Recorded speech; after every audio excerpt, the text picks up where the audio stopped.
Frères et sœurs, donc comme promis, dans cette vidéo, on va continuer à parler du Notre Père et comment le Notre Père peut être un authentique chemin de guérison. On le sait, le Notre Père, c'est la prière de Jésus, c'est la prière la plus inspirée qui soit.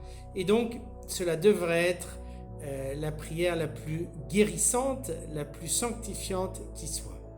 Et donc aujourd'hui, la partie du Notre Père que l'on va voir, que l'on va analyser, est cette petite phrase extrêmement puissante, que ton nom soit sanctifié. Alors on voit tout de suite que Jésus veut nous faire rentrer dans cette réalité merveilleuse qu'on appelle la louange. Alors qu'est-ce que c'est que la louange ?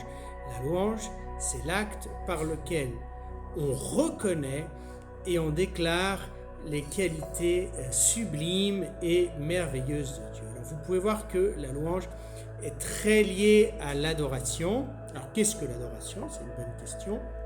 L'adoration, c'est cette attitude profonde d'admiration qu'a la créature devant l'absolu de Dieu. Et donc on comprend que l'adoration, c'est une attitude que l'on peut avoir seulement envers Dieu. Alors on voit effectivement ce lien entre louange et adoration. Une vraie louange doit mener à l'adoration, ou plutôt une vraie louange doit être animée par cette attitude intime d'adoration et de reconnaissance que je suis devant l'absolu, c'est-à-dire un être infiniment supérieur à moi, c'est-à-dire je suis devant celui qui est.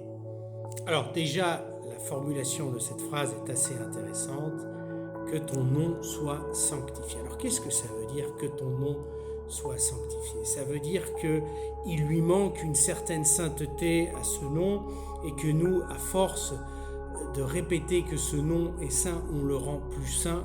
Évidemment non, Dieu est 3 fois saint, comme le dit très bien la Bible.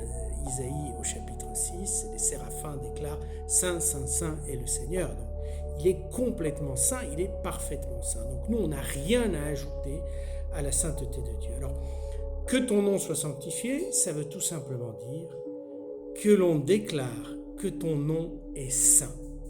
Alors c'est intéressant, on parle du nom de Dieu. Mais quand on parle du nom de Dieu dans la perspective biblique, on ne parle pas de quelque chose de périphérique, on ne parle pas de l'image de Dieu, on ne parle pas de la réputation de Dieu, il ne s'agit pas de lui faire une bonne réputation. Le nom dans la Bible, c'est l'être de cette personne. Que ton nom soit sanctifié, ça veut dire que ton être, dans toute sa profondeur, dans toute sa réalité, que ton être soit déclaré saint. Mais il y a une bonne question ici qu'on peut se poser. Comment est-ce que moi, je peux déclarer authentiquement que l'être de Dieu est saint si je n'ai pas fait l'expérience de sa sainteté ? Ça veut dire que quand on loue le Seigneur, on doit être animé, si on veut que cette louange soit authentique, on doit être animé de ce désir de faire l'expérience, de toucher la sainteté de Dieu, de ce Dieu qui est 3 fois saint. Donc, la louange, c'est comme un cri, c'est comme un appel, c'est comme l'expression d'un désir de pouvoir faire l'expérience, de vivre cette sainteté de Dieu. C'est à ça que nous appelle le Notre Père. Faites l'expérience de la sainteté de Dieu dans la prière. Et c'est vrai, au fur et à mesure où nous, authentiquement, avec sincérité, on déclare que le Seigneur est saint, et on le déclare pourquoi ? Parce qu'on le sait au travers de sa parole, on le sait dans la Bible, les séraphins disent qu'il est 3 fois saint, donc on croit, donc on fait déjà là une certaine expérience de sa sainteté. Mais au fur et à mesure où nous, on reprend les paroles des séraphins et on dit Saint, Saint, Saint est le Seigneur, Saint est ton nom, grand est ton nom, qu'est-ce qui se passe ? Eh bien on fait l'expérience de la sainteté de Dieu. Et au travers de cette expérience, cette déclaration devient chaque fois plus authentique. Et surtout, ça aussi c'est important, on guérit. En faisant l'expérience de la sainteté de Dieu, on devient saint, avec un T à la fin, et on devient saint, S-A-I-N.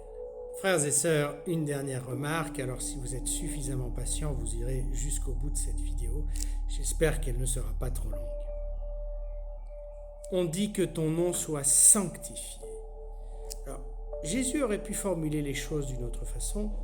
Au lieu de dire que ton nom soit sanctifié, il aurait pu dire que ton être soit déclaré rempli d'amour. À la fin, peut-être que la chose la plus belle que l'on puisse dire de Dieu, c'est que Dieu est amour. Mais là, Jésus a décidé d'employer le mot saint. Pourquoi ? Eh bien, parce qu'il y a un amour qui est saint et il y a un amour qui n'est pas du tout saint. Et vous savez très bien de quoi je parle. Donc, ce n'est pas suffisant de dire que Dieu est amour. Il faut dire que cet amour est saint. Donc, la louange dans laquelle le Seigneur veut nous mener, c'est une louange vraiment authentique, dans laquelle on va déclarer évidemment la bonté de Dieu, la sagesse de Dieu, l'amour de Dieu, mais pas n'importe quelle bonté, pas n'importe quelle sagesse, pas n'importe quel amour. Une bonté, une sagesse et un amour qui soit saint. Alors qu'est-ce que ça veut dire saint ?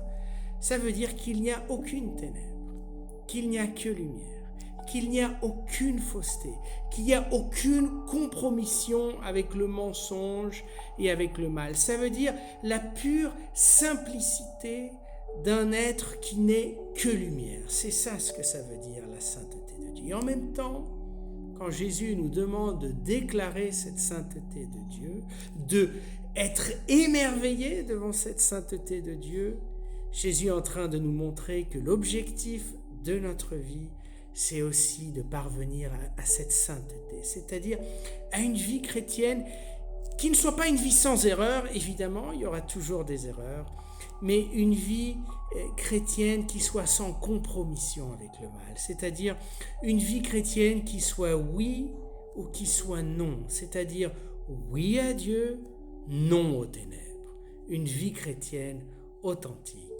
une vie chrétienne qui puisse vraiment rayonner dans ce monde. Et donc, c'est cette recherche aussi de la sainteté, frères et sœurs, qui va nous guérir. Alors, une recherche qui doit être une recherche patiente, une recherche persévérante, parce que évidemment la sainteté, c'est pas facile, de fait c'est impossible pour l'homme, et on a des chutes, et on a des moments de faiblesse, bien entendu.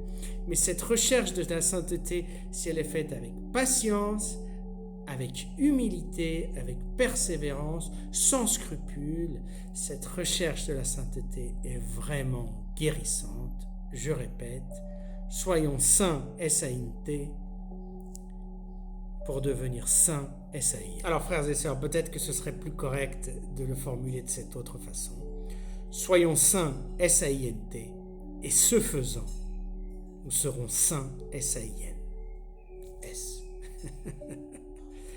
Alors, vraiment, Jésus veut nous faire rentrer dans le monde de la louange, d'une louange qui soit authentique, qui soit une recherche authentique de l'être de Dieu, pas simplement d'un aspect superficiel de ce qu'il est, mais vraiment l'être de Dieu, dans ce qu'il a de plus lumineux, c'est-à-dire sa sainteté, et que cette louange, en même temps, soit une force qui nous mène à rechercher la sainteté pour nous-mêmes.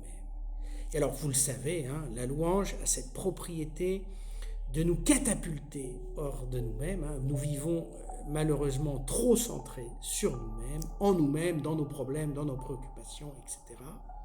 La louange nous décentre de nous catapulte, comme je l'ai dit, dans le cœur de Dieu, dans l'être de Dieu. Et de fait, frères et sœurs, notre vraie maison, notre vraie demeure, c'est dans le sein du Père. Saint Jean le dit très bien dans son évangile, Jésus est celui qui est dans le sein du Père, c'est-à-dire Jésus est celui qui est toujours chez lui. Si nous apprenons à avoir une vie de louange dans la louange, nous reviendrons alors chez nous, en Dieu, notre cœur sera en Dieu, notre pensée sera en Dieu et pas en nous. Et alors, frères et sœurs, nous redeviendrons, ou peut-être que nous serons pour la première fois nous-mêmes, nous serons profondément guéris. Amen, que le Seigneur nous guide sur ce chemin merveilleux qu'il nous trace. Amen. Soyez tous abondamment bénis.